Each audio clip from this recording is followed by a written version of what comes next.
Hi friends, welcome back to my channel. ಇವತ್ತು ನಾವು ಬೆಂಗಳೂರಿಂದ ಬೆಳಗ್ಗೆ ಹೊರಟಿದ್ದು ಬೆಟ್ಟದ ಮಡಿಲಲ್ಲಿ ಮೌನವಾಗಿ ನಿಂತಿರುವ ವಾಣಿ ವಿಲಾಸ ಸಾಗರದ ಕಡೆಗೆ. ಬಹಳ ವರ್ಷಗಳ ಹಿಂದೆ ಈ ಭಾಗಕ್ಕೆ ನೀರು ತುಂಬ ದೊಡ್ಡ ಸಮಸ್ಯೆಯಾಗಿತ್ತು ಮತ್ತು ಮಳೆ ಬಂದರೂ ಕೂಡ ಅರಣ್ಯಗಳ ನಡುವೆ ನೀರು ಹರಿದು ಹೋಗ್ತಿತ್ತು. ಇದು ಅಂದಿನ ಮೈಸೂರು ಸಾಮ್ರಾಜ್ಯಕ್ಕೆ ದೊಡ್ಡ ಚಿಂತೆಯಾಗಿತ್ತು. ಆಗ ಮೈಸೂರು ಒಡೆಯರ್ ಕಣಿವೆಯಲ್ಲಿ ಸುಂದರ ಅಣೆಕಟ್ಟು ಕಟ್ಟುವ ಕನಸು ಕಾಣ್ತಾರೆ.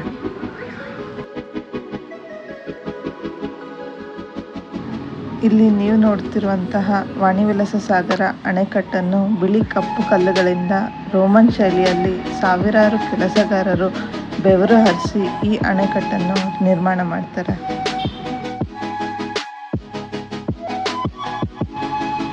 ಇದು ಕರ್ನಾಟಕದ ಅತ್ಯಂತ ಹಳೆಯ ಕಲ್ಲಿನ ಅಣೆಕಟ್ಟುಗಳಲ್ಲಿ ಒಂದಾಗಿದೆ ಮತ್ತು ಇದರ ನಿರ್ಮಾಣ 1907ರಲ್ಲಿ ಪೂರ್ಣಗೊಳ್ಳುತ್ತದೆ.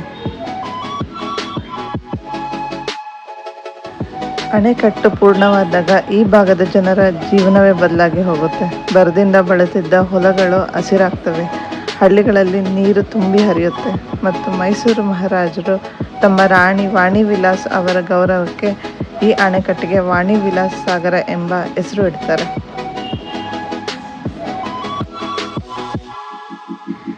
ಇಂದಿನ ದಿನ ಈ ದೃಶ್ಯ ನೋಡಿದ್ರೆ ಒಂದೆಡೆ ಹಸಿರಿನ ಬೆಟ್ಟ, ಇನ್ನೊಂದೆಡೆ ನೀರು ತುಂಬಿದ ದೊಡ್ಡ ಜಲಾಶಯ, ಮಧ್ಯದಲ್ಲಿ ಇತಿಹಾಸಕ್ಕೆ ಸಾಕ್ಷಿಯಾಗಿ ನಿಂತಿರುವ ಕಲ್ಲಿನ ಅಣೆಕಟ್ಟು.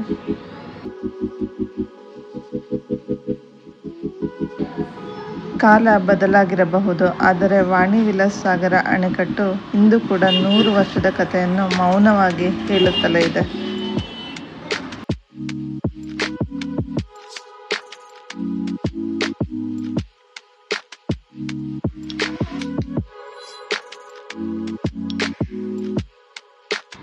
ಈ ವಿಡಿಯೋ ನಿಮ್ಗೆ ಇಷ್ಟ ಆಗಿದ್ರೆ ಪ್ಲೀಸ್ ಶೇರ್ ಮಾಡಿ, ಲೈಕ್ ಮಾಡಿ, ಸಬ್ಸ್ಕ್ರೈಬ್ ಮಾಡಿ.